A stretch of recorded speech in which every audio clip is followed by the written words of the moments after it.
the Upanishads in two parts. Part 1, translated by F.X. Muller, Aitareya Aranyaka, second Aranyaka, second Aitareya, second Kunda. He, breath, is likewise a Brad Vaga, bringer of offspring. Offspring is Vaga, and he, breath, supports offspring. Because he supports it, therefore, there is the poet of the sixth mandala of the Rig Veda called Bharadvaga. Therefore, people call him who is really prana, breath, Bharadvaga. The Devas, speech, and so on, said to him, he it is who chiefly causes us to dwell on earth, because the Devas said of him that he chiefly caused them to dwell on earth. Therefore, there is the poet of the seventh mandala of the Rig Veda called Vashishtha. Therefore, people call him who is really prana, breath, Vashishtha. He, breath, went towards all this whatsoever, because he went forth toward all this whatsoever. Therefore, there are the poets of the eighth mandala of the Rig Veda called the Pragathas. Therefore, people call him who is really prana, breath, the Pragathas. He, breath, purified all this whatsoever. Because he purified all this whatsoever, therefore, there are the hymns and the poets of the ninth mandala of the Rig Veda called the Pavam Anis. Therefore, people called him who is really prana, breath, the Pavamanis. He, breath, said, let me be everything whatsoever, small, Kshudra, and great, Mahat. And this became the Kshudra Suktas and Maha Suktas. Therefore there were the hymns and also the poets of the 10th mandala of the Rig Veda called the Kshudras Suktas and Maha Suktas.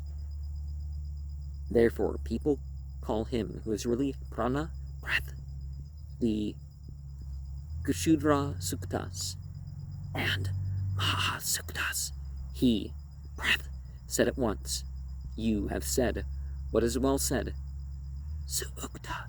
Indeed, this became a Sukta hymn. Therefore, there was the Sukta.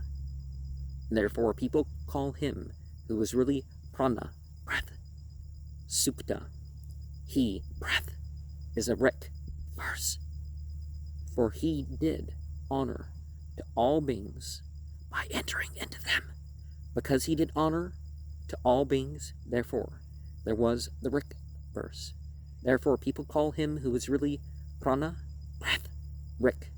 He, breath, is an Ardharka half verse. For he did honor to all places, Artha. Because he did honor to all places, therefore, he was the Ardharka. Therefore, people call him who is really prana, breath, Ardharka. He, breath, is a pada, word. For he got into all these beings. Because he got pada into all these beings. Therefore, there was the pada, word.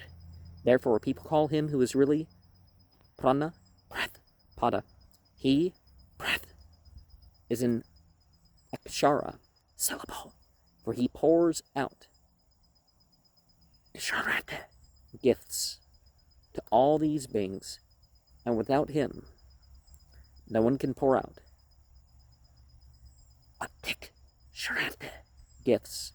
Therefore, there was the akshara, syllable.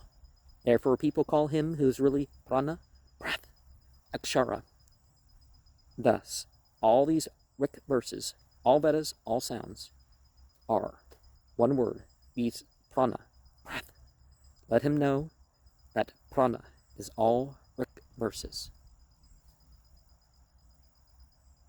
Well, it's how all of them are said anyways. But what do we see here? We see that no matter how exalted the role is, your identity is soul. Your truest identity is really spirit, soul, or however you're going to term that.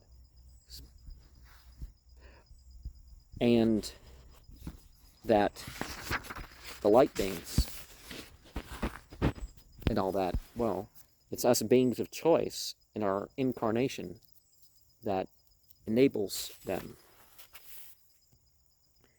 And the Shishva is translated in accordance with the commentator and probably with the intention of the author. The same etymology is repeated in the commentary on 2.2.2.2. It would be more natural to take Vashishtha in the sense of the richest.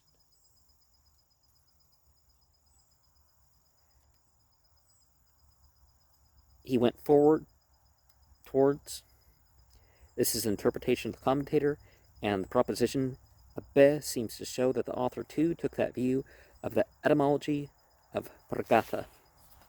It seems indeed as if in the technical language of the Brahmanas, the poets of the 9th mandala were sometimes called Pava Manis, and the hymns of the 10th mandala, Kushudra Suktas, and Maha Suktas, being masculine. Arsheya Brahmana, editor Burnell, page 42, says that. The poet is also called Sukta Tadrash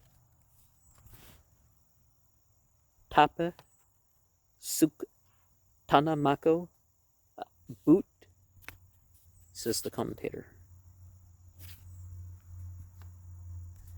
And, okay, Sukta. And he translates according to the commentator. Ardha means both half and place. And Akshara, the prana breath, is to be meditated on in all hymns, all poets, all words, etc. So it's not just the sound, it's how you're saying the sound. And it may be intended for pada, foot of a verse, the mention of he is a pada.